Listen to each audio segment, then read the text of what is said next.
കോഴിക്കോട്ടേക്കുള്ള യാത്ര ആരംഭിക്കുകയാണ്. വയനാടൊക്കെ പോകണമെന്നുണ്ട്. ഇപ്പോൾ രാവിലെ 7:30 ഇറങ്ങുകയാണ്. പോകുന്ന വഴിക്ക് ബ്രേക്ക്ഫാസ്റ്റ് കഴിച്ച് ഞങ്ങൾ പോവുകയാണ്.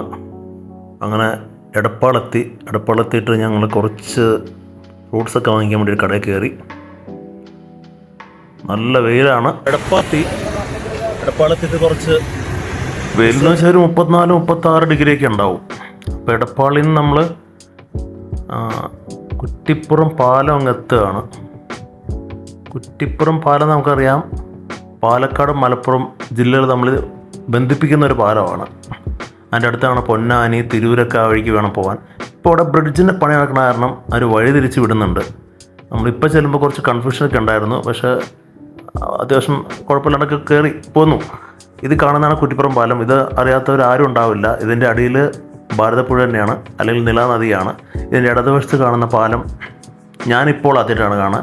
ഞാൻ സാധാരണ ഈ വഴിക്ക് അങ്ങനെ പോകാറില്ല, എന്നാൽ ഈ പാലം ഞാനിപ്പോൾ ആദ്യമായിട്ടാണ്. കാരണം ഈ പാലം പണി കഴിഞ്ഞിട്ട് ഞാൻ ഈ വഴിക്ക് വന്നിട്ടില്ല. ഇടതുവശത്തെ പാലം ഇത് ഭാരതപ്പുഴയാകുന്നു. അത്യാവശ്യം വെള്ളമുണ്ട്. അന്നത്തെ എല്ലാം ഒരു ആർക്ക് ഷേപ്ഡ് ആയിട്ടുള്ള പാലങ്ങളാണെന്ന് മനസ്സിലാക്കുക. നമ്മൾ പുതിയ പാലങ്ങൾക്കൊന്നും ഈ ആർ ഷേപ്പില്ല. ഈ ആർ ഷേപ്പിൻ്റെ പ്രത്യേകത വെച്ചാൽ ഇതിലൂടെ ഫോഴ്സ് ഡിസ്ട്രിബ്യൂഷൻ പോകുന്നുണ്ട്. അപ്പോൾ പാലത്തിൽ കയറുന്ന വണ്ടികളിലൊക്കെ ഫോഴ്സ് ഈ ആർക്കിടെ മുകളിൽ തന്നെ അതിലൂടെ എല്ലാം ഡിസ്ട്രിബ്യൂഷൻ പോകുന്നുണ്ട്. അപ്പോൾ എല്ലായിടത്തേക്കും ലോഡ് കയറി പിടിച്ചോളും. പക്ഷേ ഇപ്പോൾ പുതിയ പാലം ഇടതുവശത്ത് കാണുന്നതിന് അങ്ങനെയൊന്നുമില്ല. അത് ഫുള്ള് ഗ്രൗണ്ട് ബേസ്ഡ് അടിയിലേക്ക് തന്നെയാണ് നേരിട്ട് അപ്ലൈ ചെയ്യുന്നത്. ടെക്നോളജിയുള്ള വ്യത്യാസമാണ് കാണുന്നത്, വേറെ ഒന്നുമല്ല. എനിക്ക് ഈ പഴയ പാലമാണ് കാണാൻ ഇഷ്ടം. കുറച്ചുകൂടി വീതിയുണ്ടായിരുന്നെങ്കിൽ ഈ പാലം കുറച്ചും കൂടെ യൂസ്ഫുള്ളായിട്ട് വരുത്താമായിരുന്നു. നമ്മുടെ ആലുവ പാലമൊക്കെ ഇതുപോലെ തന്നെയാണല്ലോ. അന്നത്തെ പാലങ്ങളെല്ലാം ഇതുപോലെയാണ് പണിതുകൊണ്ടിരുന്നത്. വൈകുന്നേരം ഒരു മഴക്കുളുണ്ടോ എന്നൊരു ആഗ്രഹമുണ്ട്, പക്ഷേ ആകാശം കണ്ട് തോന്നുന്നില്ല. ഇപ്പം എല്ലാം പണി നടക്കുന്ന നേരം വഴിയിൽ അവിടെ ഇവിടെയൊക്കെ ഡിസ്റ്റർബൻസ് ആണ്. നേരിട്ടൊരു യാത്ര അങ്ങനെ ഉണ്ടാവില്ല, കുറേ ഡിലേ വരും. 4 മണിക്കൂർ യാത്ര 6 മണിക്കൂറാവും. പിന്നെ ഞങ്ങൾ അവിടെ കോഴിക്കോട് എത്തിയിട്ട് ഒരു വലിയൊരു മുറി എടുത്തു. 4 പേർക്ക് കിടക്കാവുന്ന ഒരു മുറിയാണ്. പിന്നെ ഞങ്ങൾ കോഴിക്കോട് ബീച്ച് കാണാൻ വേണ്ടി പോയി. ബീച്ചിൽ നിന്നപ്പോൾ ഞങ്ങൾ ബീച്ചിൻ്റെ റിയലായിട്ടുള്ള സ്ഥലമുണ്ട്, അങ്ങോട്ടേക്ക് പോലീസ് കടത്തി വിട്ടില്ല. അവിടെ എനിക്ക് കൂടുതൽ ആൾക്കാരുണ്ടെന്ന് തോന്നുന്നു.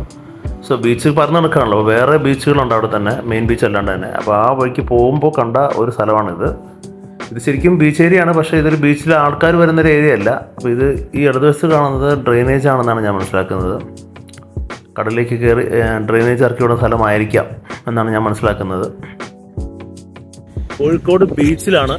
ഈ ബീച്ചിലേക്ക് കടലിൽ നിന്ന് ഇങ്ങനെ കുറച്ച് ഓരോരം പോലെ കയറി വരുന്ന സ്ഥലമുണ്ട്. ഇത് കംപ്ലീറ്റ് വേസ്റ്റ് ആണ്. ഇതെനിക്ക് വേണം ഡ്രെയിനേജുമായിട്ട് ബന്ധിപ്പിച്ചേക്കാണ് തോന്നുന്നത്. അപ്പോൾ ഡ്രെയിനേജിൻ്റെ ഉള്ളത് നമ്മുടെ കടലിലേക്ക് ഇറങ്ങുന്ന സ്ഥലമായിരിക്കാം.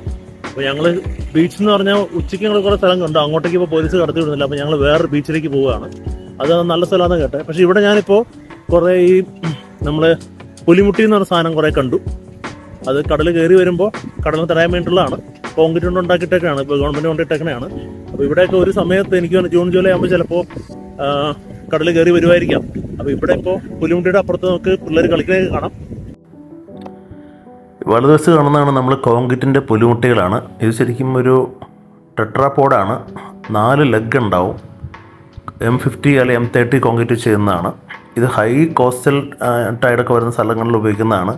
സാധാരണ നമ്മൾ കല്ലാണ് ഇടാറ്, ഗ്രാൻഡ് സ്റ്റോൺ തന്നെയാണ് ഇടാറ്. അത് നമ്മുടെ വേവ്സ് വരുമ്പോൾ വേവ്സിൻ്റെ സ്ട്രെങ്ത് ഒന്ന് കുറയ്ക്കാൻ വേണ്ടിയിട്ടാണ്. അപ്പോൾ വെള്ളം അവിടെ തട്ടി നിന്നോളുമല്ലോ, അതാണ് മെയിൻ ഫങ്ഷൻ ശരിക്കും ഇതിൻ്റെ. ഇതിപ്പോൾ നമ്മുടെ കോസ്റ്റൽ സോണിൽ ഏറ്റവും കൂടുതൽ കടലാക്രമണം വരുന്ന സ്ഥലങ്ങളിലൊക്കെ കൊണ്ട് ഇടാറുണ്ട്. പക്ഷേ ഏറ്റവും കോസ്റ്റ് എഫക്റ്റീവ് എന്ന് വെച്ച് കഴിഞ്ഞാൽ ഗ്രാനൈറ്റ് സ്റ്റോൺ തന്നെയാണ്. ഇത് ഡ്രെയിനേജ് പാത്ത് തന്നെയാണ്, കടലിലേക്ക് ഡ്രെയിനേജ് പാത്ത് വരുന്ന സ്ഥലമാണ് ഇതെല്ലാം. ഇപ്പോഴും പണി നടക്കാൻ തോന്നുന്നു. ഇവിടെ ഇപ്പോൾ റബ്ബർ വർക്കൊക്കെ നടക്കുന്നുണ്ട്. പിന്നെ ഇവിടുത്തെ വൃത്തി നമുക്ക് പറഞ്ഞറിയിക്കേണ്ടതാണ്. പ്ലാസ്റ്റിക് കൂമ്പാരങ്ങൾ ഇവിടെ കണ്ടു. നമ്മൾ ഈ കോസ്റ്റൽ സോൺ നമ്മൾ വൃത്തിയാക്കി വയ്ക്കാൻ തുടങ്ങും കാലം ടൂറിസ്റ്റുകൾ വരാൻ സാധ്യത വളരെ കുറവാണ്. അത് ടൂറിസ്റ്റ് വരുമ്പോൾ നമ്മളെപ്പറ്റിയുള്ള ധാരണയും കൂടെയാണ് ഈ പ്ലാസ്റ്റിക് സംഭവങ്ങളൊക്കെ ഇവരോട് പറഞ്ഞു കൊടുക്കുന്നത്, പറയാതെ തന്നെ പറഞ്ഞു കൊടുക്കുന്നത്. ഇവിടുത്തെ ആൾക്കാരൊക്കെ വലിയ രസമില്ലാത്ത ആൾക്കാരാണ്, നീറ്റാക്കി വയ്ക്കാത്ത ആൾക്കാരെന്നാണ് പറയുന്നത്. ആ ഒരു പേര് ഇങ്ങനെ പ്ലാസ്റ്റിക്കൊക്കെ ഇങ്ങനെ കൂട്ടിയിട്ടാൽ നമുക്ക് തന്നെ ഉണ്ടാവും. അതത്ര ശരിയായ ഒരു ഏർപ്പാടായിട്ട് എനിക്ക് തോന്നുന്നില്ല. പിന്നെ നമ്മൾ ശരിക്കുള്ളൊരു ബീച്ചുണ്ട്, ആ ബീച്ചിലേക്ക് നമ്മൾ എത്തിപ്പെട്ടു. കോഴിക്കോട് ബീച്ച് ശരിക്കും കോഴിക്കോടിൻ്റെ പടിഞ്ഞാറ് സൈഡിലാണ്. ഇവിടെ ഒരു റോഡ് വന്നിട്ട് 1934 ഗാന്ധിജി ഇവിടെ വന്നപ്പോൾ ഗാന്ധിജി വന്ന വഴിക്ക് ഇപ്പോൾ ഗാന്ധി റോഡ് എന്നാണ് ഇട്ടിരിക്കുന്നത്. ഞാനിപ്പോൾ ആ വഴിക്ക് 2 പ്രാവശ്യം അങ്ങോട്ട് പോയി. ഇപ്പോൾ വൈകുന്നേരം ഒരു ലൈറ്റ് കെട്ടിട്ടുണ്ട്. അത്യാവശ്യം പേയ്മെൻ്റ് ഒക്കെ പാകിയിട്ടുണ്ട്. പേവ് ടൈൽസ് ഒക്കെയാണ്. അപ്പോൾ നടന്നു പോകാനൊക്കെ നല്ല രസമുള്ള സ്ഥലം. പിന്നെ ഞാനൊക്കെ ഇവിടെ RSC പഠിച്ച സമയത്ത് 1992-96 ഇത്രയൊന്നും ഡെവലപ്ഡ് ആയിരുന്നില്ല. നമ്മുടെ ബീച്ചൊക്കെ വന്നാൽ ശരിക്കും പറഞ്ഞാൽ ഭയങ്കര വൃത്തികെട്ടായിരുന്നു കിടന്നത്, സ്മെല്ലൊക്കെ ഉണ്ടായിരുന്നു. ഇപ്പോൾ ചില സ്ഥലങ്ങളിലൊക്കെ നന്നായിട്ടുണ്ട്, അതിമനോഹരമായിട്ടുണ്ട്. ശരിക്കും ഇപ്പം എൻ്റെ ബാക്കിൽ കാണാൻ പറ്റും. നല്ല മനോഹരമാക്കിയിട്ട് സായം സന്ധ്യയിൽ എനിക്ക് തോന്നുന്നു ഇപ്പോൾ കോഴിക്കോട്ടുകാരൊക്കെ ഇവിടെ വന്നിരിക്കാൻ തോന്നുന്നു, അത്ര മനോഹരമാണ്, നല്ല കാറ്റുണ്ട്. സോ ഇന്ന് വന്നത് ശരിക്കും നന്നായി, നല്ലൊരു സമയത്തോടെ എത്താൻ പറ്റുന്നതെന്ന് ഞാൻ വിശ്വസിക്കുന്നു. പിന്നെ ഇവിടെ ഒരു അക്വേറിയം ഉണ്ടെന്ന് പറയുന്നു, പിന്നെ ഒരു ലയൺസ് ക്ലബ്ബോ ചിൽഡ്രൻസ് യൂണിയൻ എന്നൊക്കെ പറയണ്ടായിരുന്നു, അത് ഞാൻ കണ്ടിട്ടില്ല. ഇപ്പം നല്ലൊരു കാറ്റുണ്ട്. കോഴിക്കോടിൻ്റെ പടിഞ്ഞാറേ വശമാണ് ഈ കാണുന്നില്ല. So enjoy. 36-38 ഡിഗ്രി സെൽഷ്യസ് ഉള്ള സ്ഥലത്ത് ഇപ്പോൾ ഒരു 45 ഫീൽ ചെയ്യും. കാരണം ഈ കോസ്റ്റൽ ഏരിയയിൽ പിഴർപ്പുണ്ടാകും, അതുകൊണ്ട് തന്നെ അങ്ങനെ ഒരു ഫീലിംഗ് ഉണ്ടാവും. ഈ കാണുന്നൊരു ഹോട്ടൽ, ഇവിടെയുള്ള എല്ലാ ഹോട്ടലും ഞാൻ കയറി റേറ്റ് വെച്ചു. ഈ ഹോട്ടലിൽ ഒരു ദിവസം തങ്ങാൻ 9,000 സംതിങ് ആണ്. പിന്നെ ചോദിച്ചു മടങ്ങിയെന്നേ ഉള്ളൂ, ഞാൻ കയറി താമസിച്ചില്ല. കാരണം ഇതിൻ്റെ പ്രോക്സിമിറ്റി ടു ദ ബീച്ചാണ് അവർ അത്രയും ചാർജ് ചെയ്യാൻ പോണത്. പിന്നെ ഒരു ഹോം സ്റ്റേയിലൊക്കെ ഇവിടെ ഭയങ്കര കാശാണ്. ഹോം സ്റ്റേയിൽ കാശ് ചോദിക്കേണ്ടതെന്നില്ല, മുഴുവനും ഫിൽഡാണ്. അപ്പോൾ ഇവിടെയുള്ള ഹോം സ്റ്റേകളും ഇതെല്ലാം ഫിൽഡായിരിക്കും. ഇവിടെ പിന്നെ ഉണ്ട്, പക്ഷേ 9,000 ആയിരുന്ന ആൾക്കാർ പിന്നെയും കയറി താമസിക്കില്ല എന്ന് തോന്നുന്നു. കാരണം അങ്ങനെ ഉള്ളവർ മാത്രമല്ലേ വരുള്ളൂ. പ്രത്യേകതയൊന്നുമില്ല, നമ്മൾ ഇതിൻ്റെ ചുമ്മാ ഇറങ്ങി ബീച്ചിലേക്ക് പോവാം. ബീച്ച് വളരെ സുന്ദരമാണെന്ന് കണ്ടാൽ അറിയാമല്ലോ. ഇഷ്ടംപോലെ പ്ലാസ്റ്റിക്കും കടലാസും ഒക്കെ നമ്മൾ വാരി വലിച്ചിട്ട ബീച്ചാണിത്. അപ്പോൾ ഇതിൻ്റെ ഒരു മനോഹാരിത ഞാൻ കാണിച്ചു തരാണ്. പക്ഷെ ഞാനൊരു സത്യം പറയാം, ഇപ്പോൾ ഫോർട്ട് കൊച്ചി ഇത്ര മോശമല്ല. അതുപോലെ തന്നെ നമ്മൾ കാസർഗോഡ് പോയി കഴിഞ്ഞാൽ അവിടുത്തെ ബീച്ചും നീറ്റായിട്ടാണ് വെച്ചിരിക്കുന്നത്, വളരെ നീറ്റായിട്ടാണ്. പക്ഷേ ഈ ഒരു കോഴിക്കോട്ടെ ഈ ഒരു സ്ഥലത്തെ ബീച്ച് എനിക്ക് തോന്നുന്നു മെയിൻ ബീച്ചിൽ കുഴപ്പമുണ്ടല്ലായിരിക്കും, ഈ ഒരു ബീച്ചിൽ ക്ലീൻനെസ് പോരാ, അത് ശരിക്കും അവർ പരിപാലിക്കുന്നില്ല എന്നാണ് ഞാൻ മനസ്സിലാക്കുന്നത്. നമുക്കിപ്പോൾ ഈ കാണുന്ന കാഴ്ചകളിൽ നിന്ന് തന്നെ വ്യക്തമാകും. പിന്നെ നമ്മുടെ ആൾക്കാരെയും പ്രശ്നമുണ്ട്. ആൾക്കാർ വന്നാൽ ഇപ്പോൾ മിഠായി എന്തെങ്കിലും കഴിച്ചു കഴിഞ്ഞാൽ വലിച്ചെറിയാന്നുള്ള സ്വഭാവം ഇവർ ഉപേക്ഷിക്കാത്തതും കാലം ഇത് മെയിൻറ്റെയിൻ ചെയ്യാനും പാടാണ്. അത് നമ്മുടെ കൾച്ചറുടെ ഭാഗമായിട്ട് ഓരോരുത്തരും നോക്കാണ്ടൊന്നും ഒരു ബീച്ച് നന്നാവില്ല. ഗവൺമെൻറ്റിനെയോ അവിടെ ഉള്ള ആളുകളെയോ മാത്രം പറഞ്ഞിട്ട് കാര്യമില്ല, വരുന്നവരും അത് കീപ്പ് ചെയ്യേണ്ട ഒരു സംസ്കാരം നമുക്ക് വളർത്തിയെടുക്കേണ്ടത് വളരെ ആവശ്യമാണ്. അത് നമ്മൾ പുറത്തേക്ക് പോകുമ്പോഴായിരിക്കും നമുക്ക് മനസ്സിലാവുക.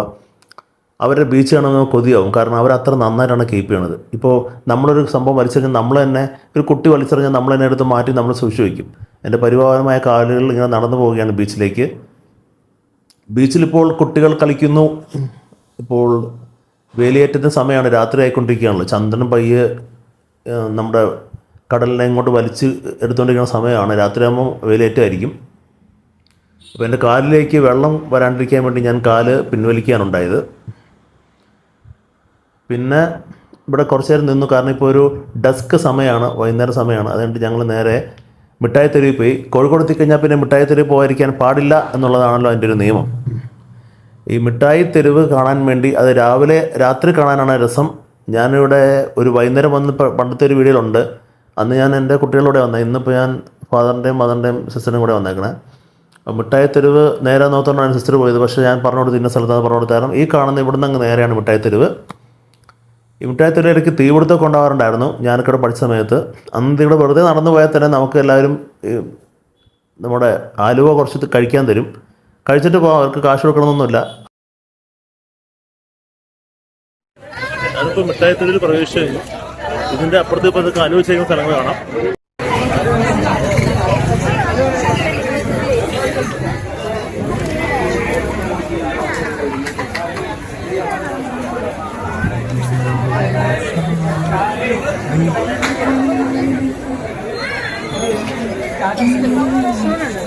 ഇവിടെ ഉണ്ടല്ലോ, ഇവിടെ വെച്ചാൽ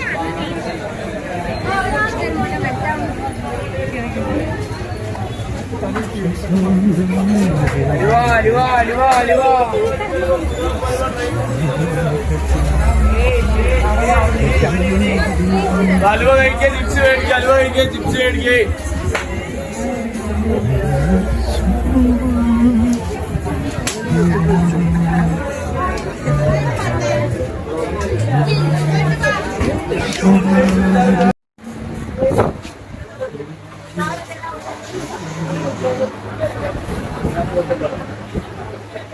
അതെത്രയോ?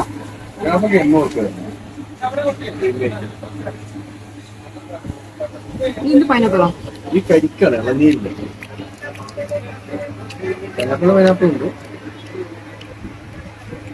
ഇത് നല്ല ബീച്ച് പ്രധാനം.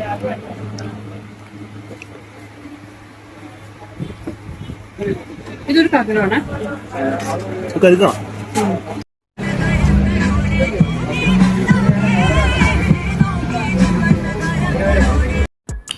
പിന്നെ റൂമിലെത്തിയിട്ട് വിശ്രമിച്ചു. പിറ്റേ ദിവസം രാവിലെ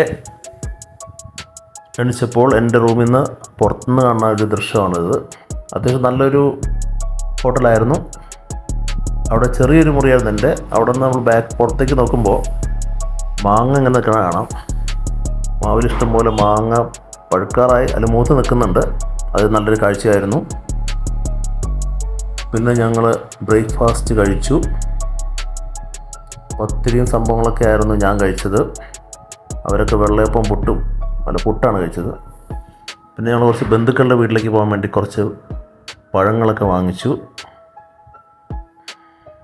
കുറച്ച് ഫ്രൂട്ട്സൊക്കെ വാങ്ങിച്ചു. പിന്നെ ഇവിടെ ഒരു കണിവള്ളരി എന്ന് പറഞ്ഞ സാധനം ഞാൻ കണ്ടു. അതെന്താണെന്ന് എനിക്ക് ആദ്യം മനസ്സിലായില്ല. ഈ സ്ഥലത്തിൻ്റെ പേര് വരട്ടിയാക്കുന്നതാണ്. ഇത് നമ്മൾ ഈ കുന്നമലം കഴിഞ്ഞിട്ട് RC പോണ വഴിക്കുള്ളതാണ്. ഞങ്ങൾ കുറച്ച് ഫ്രൂട്ട്സ് വാങ്ങിക്കാൻ വേണ്ടി കയറിയതാണ്. പലതരം ഫ്രൂട്ട്സ് ഉണ്ട്. ഇവിടെ ഈ കണിവള്ളരി എന്ന് പറഞ്ഞ സാധനം ഞാൻ കണ്ടു. എൻ്റെ ഈ ബാക്കിൽ കാണുന്ന ആ ഒരു യെല്ലോ സാധനമാണ് കണിവെള്ളരി. ഇത് വെള്ളരിയാണെന്നാണ് പറഞ്ഞത്. എനിക്ക് ആദ്യം കണ്ടത് മനസ്സിലായില്ല. ഇത് വിഷുവിന് കണി വെക്കണമെന്നാണ് പറയണത്. ഞാൻ ഓർത്ത് എന്തോ ഒരു ഓറഞ്ചാന്ന് ഓർത്തെ. ഈ നാട്ടിലെത്തിയ ചാത്തമംഗലത്ത് പോകാമെന്നുള്ളൊരു നേർച്ച പോലെയാണ്. ചാത്തമംഗലം എന്ന് വെച്ച് കഴിഞ്ഞാൽ NIT ഇരിക്കുന്ന സ്ഥലമാണ് ചാത്തമംഗലം. പണ്ട് ഞാൻ അവിടെ പഠിച്ചതാണ്. അന്ന് അവിടെ RC ആയിരുന്നു. അപ്പോൾ ഓർമ്മ പുതുക്കലിന് വേണ്ടിയിട്ടാണ് ഈ വഴിക്കൂടെ പോണത്. ഈ വഴിക്ക് നേരെ പോകുമ്പോൾ ലെഫ്റ്റിലായിട്ടാണ് NIT സ്റ്റാർട്ടിങ്. NITയുടെ ക്യാമ്പസ് ആയി കഴിഞ്ഞു. ഈ കാണുന്നതല്ല NITയുടെ മതിലാണ്. ഒരു 340-350 ഏക്കർ ഉണ്ടെന്നാണ് പറയുന്നത് NIT. ഇപ്പോഴും വലിയ വ്യത്യാസമൊന്നും ഞാൻ ഇവിടെ വരുന്നപ്പോൾ കാണുന്നില്ല. മതിലൊക്കെ അതേ മതിൽ തന്നെ. ഇപ്പോൾ പെയിൻറ്റ് പോലും അടിച്ചിട്ടില്ല. റോഡ് മാത്രം നന്നായിട്ടുണ്ട്. പിന്നെ ആ മരമൊക്കെ അതേപോലെ തന്നെ. ശരിക്കും നമുക്കൊരു ഗൃഹാതുരത്വം അനുഭവിക്കും ഇവിടെ വരുമ്പോൾ. ഇവിടെ പഠിച്ചവർക്ക് മാത്രം, മറ്റുള്ളവർക്ക് ഇതൊരു വെറുതെ ഒരു മതിലും ഒരു കോളേജും. പക്ഷെ നമ്മുടെ കുറേ ഓർമ്മകളിലുള്ള ആരും നമുക്ക് അതിനൊക്കെ തോന്നും. ഈ മരത്തിൻ്റെ ശീതളച്ചായകൾ അന്നുമുണ്ട് ഇന്നും ഉണ്ട്. ഈ മരം വലിയൊരു അനുഗ്രഹമാണ്. നമ്മൾ ഇത് വഴിക്ക് പോകുമ്പോൾ മനസ്സിലാവുക. ഇതേ ഹൈറ്റിൽ തന്നെയായിരുന്നു അന്നും മരം. ചിലപ്പോൾ കുറച്ചും കൂടെ ഒന്ന് വളർന്നിട്ടുണ്ടാവും. അതിൻ്റെ അപ്പുറത്തേക്കൊന്നുമില്ല. ഇനി ചെറിയൊരു കയറ്റമാണ്. ഇടതുവശത്ത് നമുക്കൊരു ക്യാൻറ്റീൻ കാണാൻ പറ്റും. ആ ക്യാൻറ്റീനാണ് ഞങ്ങളുടെ RC ക്യാൻറ്റീൻ. അവിടെ സ്ഥിരമായിട്ട് പോയിട്ട് ഭക്ഷണം കഴിച്ചൊരു വ്യക്തിയാണ് ഞാൻ. ഞങ്ങൾക്ക് കോളേജിന് മെസ്സിലുണ്ടായിരുന്നു. പക്ഷേ മെസ്സിനേക്കാളും രുചി ഇവിടെ വന്ന് കഴിക്കാനായിരുന്നു. ഇപ്പോഴും അതിൻ്റെ ഒരു ഗേറ്റ് കുറച്ച് മാറിയെന്നേ ഉള്ളൂ. ബാക്കി ബിൽഡിങ്ങും അതുപോലൊക്കെ തന്നെ, സെയിം തന്നെ, വലിയ വ്യത്യാസമൊന്നുമില്ല. ഇനി കുറച്ച് കഴിയുമ്പോൾ ഇടതുവശമായിട്ട് നമുക്ക് ക്യാൻറ്റീൻ കാണാൻ പറ്റും. റെസ്റ്റോറൻറ്റ് എന്ന് പറഞ്ഞാൽ ഏതൊക്കെയാണ് കാണുന്നത്. അവിടെ റെസ്റ്റോറൻറ്റ് പോലെ തുടങ്ങി തോന്നുന്നു. അതും ഒരു ചെറിയൊരു ക്യാൻറ്റീൻ പോലെയൊക്കെ ആയിരുന്നു. ഇപ്പോൾ അത് റെസ്റ്റോറൻറ്റ് പോലെയൊക്കെ ആക്കി വികസിപ്പിച്ചു. ഈ കാണുന്നതാണത്. ഇവിടെ ഞങ്ങളുടെ കുറേ പാർട്ടികൾ, കുട്ടികളുടെ കുറേ പാർട്ടികൾ അന്നത്തെ കാലത്ത് നടത്തിയിട്ടുണ്ടായിരുന്നു. ബർത്ത്ഡേ പാർട്ടി, അങ്ങനെ കുറേ പാർട്ടികളൊക്കെ. റൈറ്റ് സൈഡിൽ കാണുന്നത് ഗേൾസ് ഹോസ്റ്റലാണെന്നാണ് ഞാൻ മനസ്സിലാക്കുന്നത്. പിന്നെ ഗസ്റ്റ് ഹൗസ്, ഇതൊക്കെ റൈറ്റ് സൈഡിലാണ്. നമ്മുടെ പേരൻസ് സൈഡിലൊക്കെ വരികയാണെങ്കിൽ അന്ന് നമുക്ക് അവർക്ക് താമസിക്കാനായിട്ട് ഗസ്റ്റ് ഹൗസ് കൊടുക്കുമായിരുന്നു RC വന്നാൽ. പിന്നെ ഇവിടെ ഒരു വലിയ വമ്പം മാറ്റം വന്നു വെച്ചാൽ ഇടതുവശത്ത് കാണുന്നതാണ് രാജവീതി എന്ന് പറയുന്നത്. RC കയറി പോണ മെയിൻ റോഡാണ് ഈ കാണുന്നത്. അവിടെ 2 ഗേറ്റ് സ്ഥാപിച്ചു എന്നുള്ളതാണ്. പണ്ട് അവിടെ ഗേറ്റ് ഉണ്ടായിരുന്നില്ല. പണ്ട് ചുമ്മാ കയറി പോരായിരുന്നു, ഇറങ്ങി പോരായിരുന്നു. ഇപ്പോൾ ഫുള്ളി സെക്യൂർഡ് ആക്കിയിട്ടുണ്ട്. ഈ മതിൽ വെച്ച് എല്ലാ സ്ഥലത്തും ഗേറ്റ് വെച്ചിട്ടുണ്ട്. അപ്പോൾ ആൾക്കാർക്ക് അങ്ങനെയും കയറി പോകാൻ പറ്റാത്ത രീതിയിൽ അവരാക്കിയിട്ടുണ്ട്. ഈ വഴികളൊക്കെ ആ ഒരു പ്രായത്തിൽ 20-21 ഇയേഴ്സിലൊക്കെ ധാരാളം നടന്നു പോയ വഴിയാണെന്ന് ഓർക്കുമ്പോൾ ഒരു രസം. അന്ന് ഇപ്പോൾ ഇതേപോലെ കുറേ കാലം കഴിഞ്ഞിട്ട് വരാൻ പറ്റുമെന്ന് കരുതിയിട്ടുണ്ടാവില്ല. പക്ഷേ നല്ല രസമുണ്ട്. ഈ വഴികളൊക്കെ നല്ല രസമുണ്ട്. റൈറ്റ് സൈഡിലുള്ള മരങ്ങളാണ് എനിക്ക് എടുത്തു പറയത്തക്കതായിട്ടുള്ള സംഭവം. കാരണം എത്ര വെയിലുണ്ടെങ്കിലും നമുക്കവിടെ വെയിലേക്കില്ല. വഴി ഇപ്പോൾ നല്ല അടിപൊളിയാക്കി എന്നുള്ളതാണ് മെയിൻ കാര്യം. ഇടതുവശത്തുള്ള ഞങ്ങളുടെ ഹോസ്റ്റലാണ്, മെൻസ് ഹോസ്റ്റലാണ് ഇടതുവശത്ത് മുഴുവനും. അവിടെ നിന്ന് ഇപ്പോൾ ഗേറ്റൊക്കെ വെച്ചിട്ടുണ്ട്. വണ്ടി അടുത്തിവിടെ, പക്ഷേ ചെറിയ ആളുകൾക്ക് അങ്ങോട്ടും ഇങ്ങോട്ടും കയറി പോകുമ്പോഴത്തേനൊക്കെ ഉണ്ട്. കുട്ടികൾക്ക് അവിടെ ഒരു വാച്ച്മാനും വെച്ചിട്ടുണ്ട്. ദാറ്റ് മീൻസ് ഫുള്ളി സെക്യൂർഡ് ആക്കി എല്ലാ സ്ഥലത്തും എന്നതിനർത്ഥം. കുറച്ചുകൂടെ പോയി കഴിഞ്ഞാൽ കട്ടാങ്കൽ എന്ന ഞങ്ങളുടെ സിറ്റി എന്ന് പറയുന്ന കട്ടാങ്കൽ സിറ്റി ആരംഭിക്കുകയായി. അവിടെ പോയിട്ടാണ് ഞങ്ങൾ ജ്യൂസും ഭക്ഷണവും നല്ല ഭക്ഷണമൊക്കെ കഴിക്കുന്നതൊക്കെ അവിടെ പോയിട്ടായിരുന്നു അന്ന്. നല്ല ഭക്ഷണം വെച്ചാൽ കുറച്ച് രുചിയുള്ള ഭക്ഷണം എന്നാണ് ഉദ്ദേശിക്കുന്നത്. റൈറ്റ് സൈഡിൽ ഈ കടകളൊക്കെ ഇപ്പോൾ പുതുതായിട്ട് വന്നാൽ അന്ന് ഈ കടകളൊന്നും ഉണ്ടായിരുന്നില്ല. പൂർണ്ണമായിട്ടും വിജനമായ സ്ഥലമായിരുന്നു. കുട്ടികളുള്ള സ്ഥലത്ത് അത് ആ ഒരു ബിസിനസ് കണ്ടായിരിക്കും അവർ വന്നേക്കണത്. കരുക്ക് പിന്നെ നമ്മുടെ കരിമീൻ ജ്യൂസൊക്കെ അവിടെ ഉണ്ട്. ഇടതുവശത്ത് കാണുന്ന ഒരു കടയിലാണ് ഞാനൊക്കെ സ്ഥിരം വന്ന് ചായ കുടിച്ചുകൊണ്ടിരുന്നത്. വലതുവശത്തും ജ്യൂസ് കുടിക്കുന്ന കടകളൊക്കെ ഉണ്ട്. ഈ കാണുന്ന ജ്യൂസ് പാലസിൽ ഞാൻ സ്ഥിരം ജ്യൂസ് കഴിച്ചിരുന്നു. പിന്നെ ഈ മുകളിൽ കാണുന്നതൊക്കെ ക്യാസറ്റിൻ്റെ കടയായിരുന്നു പണ്ട് ക്യാസറ്റൊക്കെ വാങ്ങിച്ച് പാട്ട് കേൾക്കാൻ. അന്ന് അവിടെ വേറെ പരിപാടിയൊന്നുമില്ല, നമുക്ക് ക്യാസറ്റ് വാങ്ങിക്കുക എന്നൊക്കെ ഉള്ളൂ. വീഡിയോ കാസറ്റ് വാങ്ങിക്കാൻ നമ്മൾ VCR അവിടെ ഹോസ്റ്റലിലായിരുന്നില്ല. ഇപ്പോൾ പിന്നെ നമ്മുടെ ഫോണിലെല്ലാം കിട്ടും. ഇടത് ദിവസത്തേക്ക് പോയി കഴിഞ്ഞാൽ ഓമശ്ശേരി കൂടത്തായി പോണ വഴിയാണ്. വലത് ദിവസത്തേക്ക് പോയാൽ മാവൂർ റയോൺസ് എന്ന ഈ വഴി, റയോൺസ് എന്ന പണ്ടത്തെ കമ്പനിയിലേക്ക് പോയി. ഇപ്പോൾ ആ കമ്പനിയൊക്കെ പൂട്ടിപ്പോയി. നേരെ പോയാൽ ഞങ്ങളുടെ ഒരു തിയേറ്ററുണ്ട്, ആ തിയേറ്ററിലായിരുന്നു. ഈ ഇടത് ദിവസം കാണുന്ന ഒരു ചെറിയ ലോഡ്ജാണ്. അവിടെയാണ് ബാക്കൊക്കെ കുറേ ബാക്ക് കിട്ടിയവരൊക്കെ സ്ഥിരമായിട്ട് റൂം എടുത്ത് താമസിക്കുന്ന സ്ഥലമാണ്. ഈ ജിമ്മ് റൈറ്റ് സൈഡാണ്. ജിമ്മൊക്കെ പുതിയതായിട്ട് വന്നതാണ്. ചില കെട്ടിടങ്ങൾക്ക് പുതിയതായിട്ട് വന്നിട്ടുണ്ട്. അപ്പോൾ ഞാൻ ആ പണ്ട് തിയേറ്ററിന് സ്ഥലം കാണാൻ വേണ്ടി, തിയേറ്ററില്ലാന്ന് എനിക്കറിയാം, തിയേറ്റർ പൊളിച്ചു പോയിരുന്നു. തിയേറ്ററിൻ്റെ പേര് ഞാൻ ധന്യ തിയേറ്ററായിരുന്നു. ധന്യ തിയേറ്റർ പൊളിച്ചു. അപ്പോൾ ആ സ്ഥലം എങ്ങനെയുണ്ടെന്ന് കാണാൻ വേണ്ടിയിട്ടാണ് ഞാൻ മുമ്പോട്ട് പോയിക്കൊണ്ടിരിക്കുന്നത്.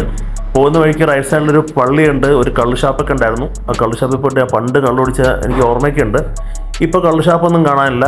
ഇപ്പോൾ എല്ലാം വികസിച്ച് പോയി. ഇപ്പോൾ വലിയ കെട്ടിടങ്ങളും ഷോപ്പിംഗ് കോംപ്ലക്സ് വരെ വന്നിട്ടുണ്ട് ആ ഭാഗത്ത്.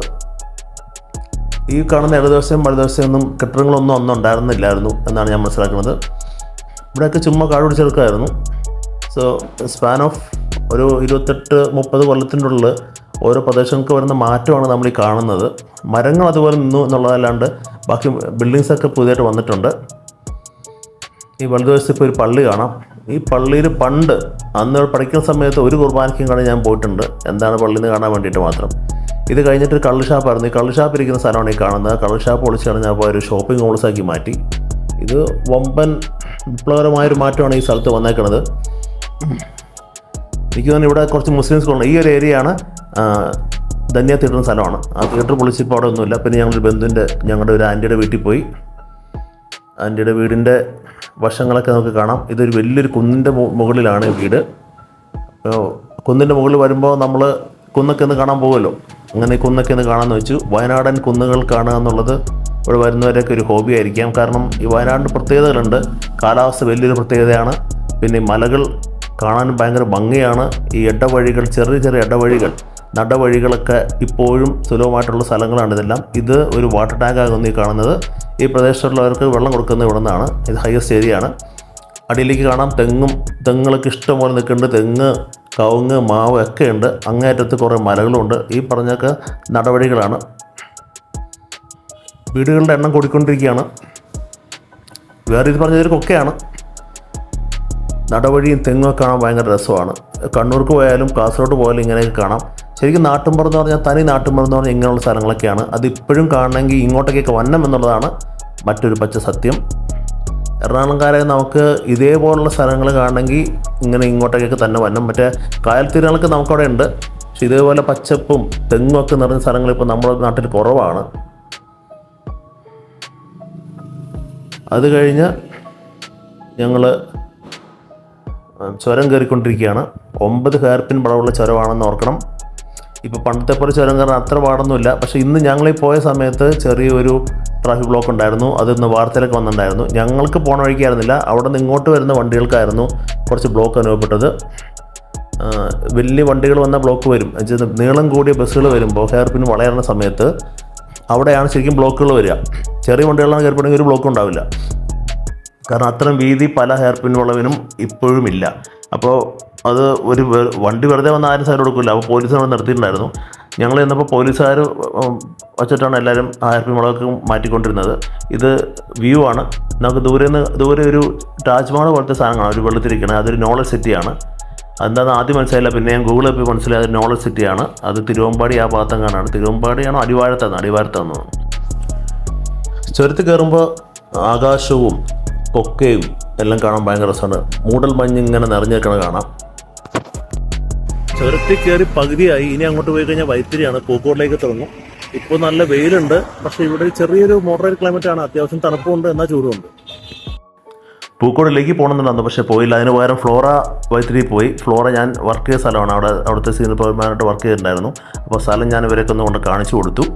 പിന്നെ ഞങ്ങൾ അവിടെ ഒരു വില്ല മുഴുവനായിട്ടങ്ങ് എടുത്തു. എന്നുവെച്ചാൽ ഇന്ന് കിടക്കാൻ വേണ്ടിയിട്ടാണ്.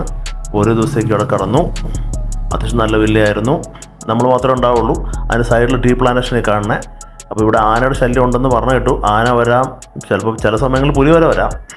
അപ്പോൾ ഇവരങ്ങനെ ഇവിടെയുള്ള വീടുകളൊക്കെ ഇങ്ങനെ ഹോം സ്റ്റേക്കായി കൊടുത്തേക്കാണ്. കുറേ വീടുകൾ ഇങ്ങനെ വേക്കൻ്റായി കിടപ്പുണ്ട്. അപ്പോൾ നമ്മൾ ഒരു ദിവസം കാശ് കൊടുത്താൽ നമുക്ക് ഹോം സ്റ്റേയിൽ പോയി താമസിക്കാം. എല്ലാ സൗകര്യവും ഉണ്ട്, വൈഫൈ അടക്കം എല്ലാ സൗകര്യമുണ്ട്. പിന്നെ ഇവിടുത്തെ ഒരു ക്ലൈമറ്റ് ആസ്വദിക്കാം. നല്ല വെള്ളം, ഇലക്ട്രിസിറ്റി എല്ലാം ഉണ്ട്, സൗകര്യമുണ്ട്. ഒരു ഹോട്ടലിൽ താമസിക്കാനുള്ള രസമാണ്, കാരണം ഒരു വീട് മുഴുവൻ നമുക്ക് കിട്ടുവാണല്ലോ.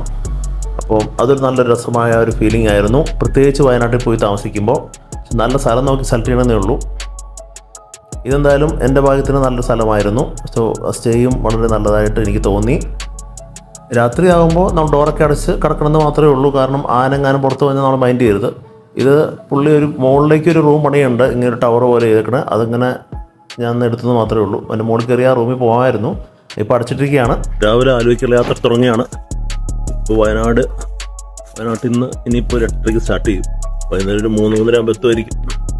രാവിലെ ഞങ്ങൾ ഹോം സ്റ്റേയിൽ നിന്ന് നേരെ ആലുവയ്ക്ക് വച്ചു പിടിച്ചു. അപ്പോൾ ലെഫ്റ്റ് കാണുന്ന ആ തേയിലത്തോട്ടമാണ് ഈ കാണുന്നത്.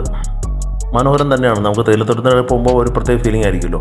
മൂന്നാറിന് പോലത്തെ ഒരു അനുഭവം അല്ല നമ്മുടെ ഇവിടെ വരുമ്പോൾ ഇവിടെയും തേയിലത്തോട്ടം രണ്ട് സെയിം തന്നെ ആയിരിക്കും. പക്ഷേ ഇവിടുത്തെ കാലാവസ്ഥ കുറച്ച് വ്യത്യാസമുള്ള കാരണം ഇവിടെ കുറച്ച് മോഡറേറ്റ് കാലാവസ്ഥയാണ്. മൂന്നാർ നല്ല തണുപ്പായിരിക്കും, ഇവിടെ അത്രയും തണുപ്പല്ല, പക്ഷേ നല്ല രസമുള്ള തണുപ്പാണ് ഇവിടെ. ഇപ്പോൾ കുറേ ചേച്ചിമാരുടെ തേയില നുള്ളിക്കൊണ്ടിരിക്കുന്നുണ്ട്, അതും നല്ലൊരു കാഴ്ചയായിരുന്നു. സോ ഞങ്ങൾ 2 ദിവസം യാത്ര കഴിഞ്ഞ് 3-ാമത്തെ ദിവസം ആലുവയ്ക്ക് മടങ്ങിക്കൊണ്ടിരിക്കുകയാണ്. പോകുമ്പോൾ അവിടെ ആ ഒരു വ്യൂ പോയിൻ്റ് എത്തി. നമുക്ക് വയനാട് കഴിഞ്ഞ അപ്പം തന്നെ കാണാം, തുടക്കത്തിന് മുമ്പായിട്ട് ചുരമിറക്കത്തിന് മുമ്പായിട്ട് കാണുന്ന ഒരു കാഴ്ചയാണ്. ഇവിടെ കുറേ കുരങ്ങന്മാരൊക്കെ എപ്പോഴും വരാറുണ്ടായിരുന്നു, പക്ഷേ ഇന്നെന്തോ അവർ വേറെ എന്തെങ്കിലും പരിപാടിക്ക് പോയേക്കായിരിക്കാം. ഇവിടെ കുറച്ച് സ്ഥലത്ത് നമുക്ക് വണ്ടി നിർത്തി കാണാനുള്ള സ്ഥലമുണ്ട്, വ്യൂ പോയിൻ്റ് പോലെ. അവിടെയാണ് നമ്മൾ നിർത്തി കാണുന്നത്. പണ്ട് ഇവിടെയൊക്കെ ബസ്സൊക്കെ മറിഞ്ഞൊന്ന് കേൾക്കണു, ഇപ്പോൾ എല്ലാം അവർ സേഫ് ഗാർഡ് ചെയ്തിട്ടുണ്ട്. ഇന്നത്തെ കാലാവസ്ഥ ചൂടായാലും വലിയ കുഴപ്പമില്ല, എല്ലാം കാണാം. ദൂരെ കാണുന്നത് നോളജ് സിറ്റിയാണ്, ആ വെളുത്ത് കാണുന്നത്. ഇവിടെ ഒരു കേബിൾ കാറും തുരങ്കമൊക്കെ വരുമെന്ന് പറയുന്നു, എന്തായെന്നറിയില്ല. വീഡിയോ കൊണ്ടിരുന്ന നന്ദി, നമസ്കാരം.